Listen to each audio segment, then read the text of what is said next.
de faire la relation du Marocain avec l'administration une relation beaucoup plus fluide.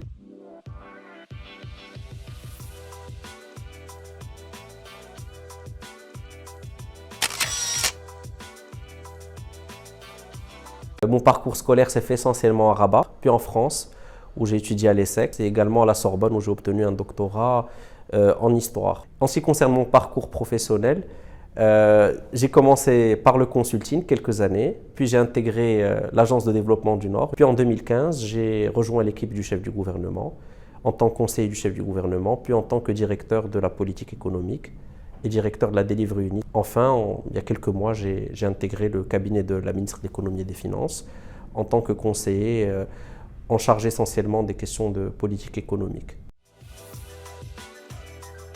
J'aurais aimé concrétiser un rêve d'enfant, que j'ai d'ailleurs concrétisé partiellement, celui d'être pilote de ligne.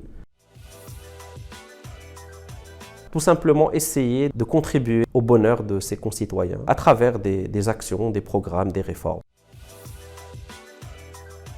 Je suis beaucoup inspiré par l'exemple du prophète alayhi salatu wassalam comme leader spirituel et temporel, et aussi par la personne de mon père, que je n'ai connu que pendant 17 ans, mais qui est une source d'inspiration.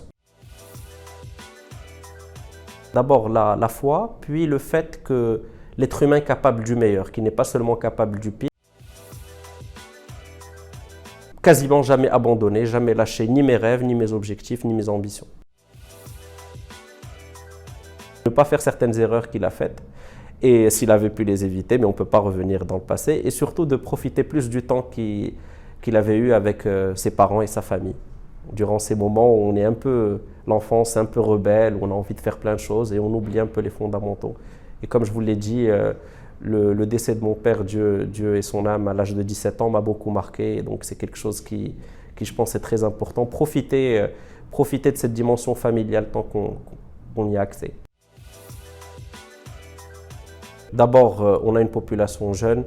Il va falloir lui trouver des emplois décents. Deuxièmement, assurer notre sécurité alimentaire et hydrique. Et comme le disent beaucoup de spécialistes en géopolitique, les guerres de demain seront peut-être les guerres de l'eau, donc il faut qu'on soit prêt. L'autre défi, et je pense que c'est un défi opérationnel, mais pour moi c'est le plus important, c'est celui de réussir à réformer notre administration.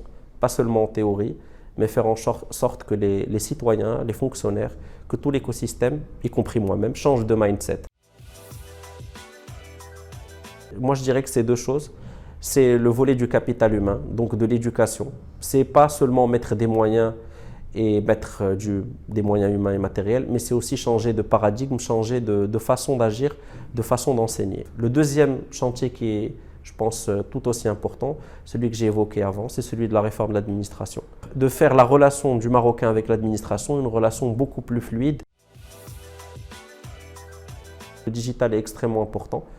Tant pour nous en tant qu'individus, parce que ça améliore notre qualité de vie sur bien des aspects. C'est aussi fondamental par rapport à la question de la transparence et de la bonne gouvernance. La digitalisation des procédures, c'est extrêmement important dans ce domaine.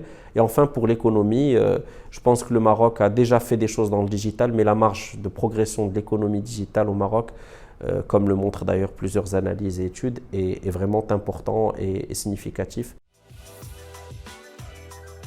Le fameux Tintin, le personnage d'Hergé, puisque c'est un personnage qui est dépeint avec des valeurs et qui n'abandonne pas et qui cherche à faire triompher la justice dans tout ce qu'il fait. Je pense que c'est un bon personnage.